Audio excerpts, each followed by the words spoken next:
যেখানে রুক্মিণী শক্তিতে, যেখানে বাহাদুর হবে না কেউ অস্ত্রের ঝাঁঝালিতে। আমরা এমন বাংলাদেশ চাই যেখানে যে দেশ দাঁড়াবে নিজের পায়ে, যে দেশ ভালোবাসবে একে অন্যকে। আমরা এমন বাংলাদেশ চাই যে দেশের মানুষগুলো বুক ভরে শ্বাস নিবে এবং পরাধীনতার শৃঙ্খল থেকে মুক্তি পাবে। প্রতিটি শিশুর অধিকার রক্ষা আমাদের অঙ্গীকার। এই প্রতিবাদ্য বিষয়কে সামনে রেখে বিশ্ব শিশু দিবস ও শিশু অধিকার সপ্তাহ উপলক্ষে আয়োজিত অনুষ্ঠানে সম্মানিত সভাপতি এবং প্রধান অতিথি, আসসালামু আলাইকুম। বাংলাদেশ বিশ্বের মানচিত্রে বিশ্বমান ছোট একটি দেশ, যে দেশ একসময় শাসন শোষণের জরাজীর্ণ ছিল। ইংরেজ থেকে পাকিস্তান পর্যন্ত কারো হাত থেকেই রায় পায়নি এ দেশ।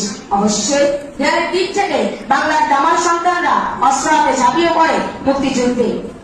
প্রায় 9 মাস যুদ্ধ করে পায় স্বাধীন বাংলাদেশ। একের পর 1 বছর অতিক্রম করে আজকে আমরা স্বাধীনতার 53 বছরে দাঁড়িয়েছি।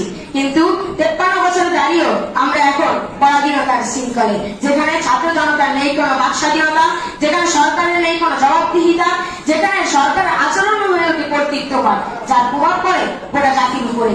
আমরা এমন বাংলাদেশ চাই না। শুধু স্বাধীনতা লাভ করলেই হবে না, মানুষের বাক স্বাধীনতা থাকতে হবে, ক্রয় ক্ষমতা থাকতে হবে, দুর্নীতি মুক্ত হতে হবে, দুর্নীতির রাশি টেনে ধরতে হবে এবং অর্থ সমৃদ্ধ হতে হবে এবং বৈষম্যহীন সমাজ হতে হবে।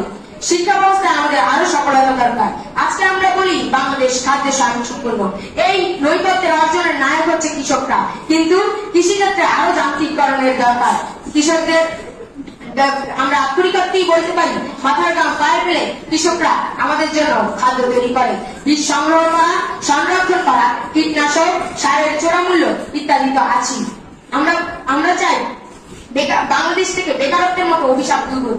আজকে শিক্ষিত শত শত যুবকরা রাস্তায় রাস্তায় ঘুরে বেড়ায় কাজের জন্য, কিন্তু তারা কোনো কাজ পাচ্ছে না। আমরা যোগাযোগ ব্যবস্থা আরো উন্নতি চাই। যোগাযোগ ব্যবস্থা উন্নতি হয়েছে, তা আশানুরূপ নয়। বর্তমানে প্রত্যেক দিনই সড়কে কেউ প্রাণ হারাচ্ছে বা আহত হয়েছে।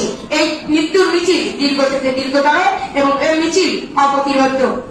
আমরা এমন বাংলাদেশ চাই যে দেশে থাকবে না কোনো মাদক, যে দেশে থাকবে না দুর্নীতি, যে দেশে থাকবে না হানাহানি, যে দেশে থাকবে না প্রশ্নপাত। আমরা এমন বাংলাদেশ চাই দেশে নারী, শিশু, বৃদ্ধ, মানুষ, পুরুষ সকলে নাগরিক হিসাবে রাষ্ট্রের সমান মর্যাদা পাবে এবং সরকারি কর্মকর্তা এবং কর্মচারীবৃন্দ সকলকে সর্বোচ্চ সেবা প্রদান করবে। আমরা এমন বাংলাদেশ চাই যেখানে কোন সামাজিক বৈষম্য থাকবে না, ধনী গরিব সকলে কাঁধে কাঁধ মিলিয়ে চলবে। আমরা সুশৃঙ্খল এবং সমৃদ্ধতে আমাদের বাংলাদেশ হবে এমন আইলেন যা দেখে পিছিয়ে পড়া দেশগুলো শিক্ষা নেবে। আমরা এমন বাংলাদেশ চাই, শিশুদের জন্য আমরা নিরাপদ বাংলাদেশ চাই, নারীদের জন্য চাই মায়ের চাদর বেচানো অকৃত্রিম প্রেমের বাংলাদেশ, যে দেশে ধর্ষিত হবে না একজন মা, একজন মেয়ে। আমরা তরুণ নির্ভর বাংলাদেশ চাই, কারণ পরবর্তীতে তরুণরাই হবে এই বাংলাদেশের মূল চালিকা শক্তি এবং এই তরুণরাই একদিন এই দুর্নীতিবাজ প্রধান চক্রকে ধরবে। এবং আমরা এমন বাংলাদেশ চাই যে দেশে দুর্নীতির স্তর শূন্যে নেমে আসবে এবং দুর্নীতি দমন কমিশন অফিস গুটিয়ে চলে যাবে। আমরা এমন বাংলাদেশ চাই যে দেশে শিশুদের জন্য নিরাপত্তা থাকবে।